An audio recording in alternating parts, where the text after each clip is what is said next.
off the bulletin with Matters Boxing, where African Commonwealth Champion James Onyango has set his sights on claiming the WBF Welterweight title when he takes on Tanzania's Meshack Mwankemwa in April. Onyango, who held the National Welterweight title, is looking forward to holding a WBC title. Robinson Okenye paid him a visit in training and files the following report.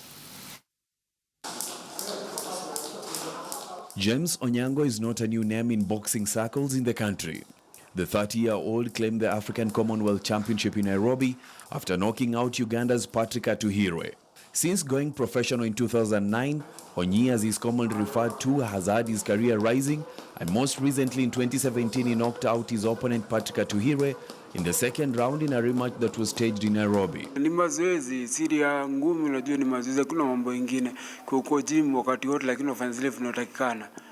Mechi kifike pata huko ushamaliza kile kwa gym, sasa ni unang'ang'ania tu mechi. The father of one who relinquished his national welterweight belt after winning the African Commonwealth crown has his eyes set on the WBF welterweight title that is currently vacant, and his opponent will be Meshack Mwankemwa from Tanzania.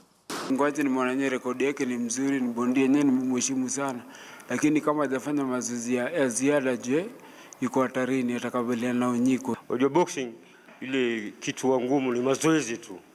Ukiwa unajiamini kwa mazoezi pale kazi ni rahisi.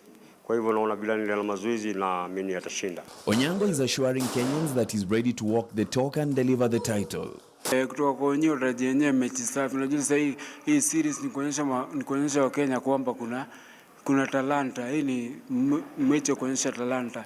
The 30-year-old, who has recorded 23 wins from 35 matches including 19 knockouts, feels he has enough power to one day challenge for a WBC title.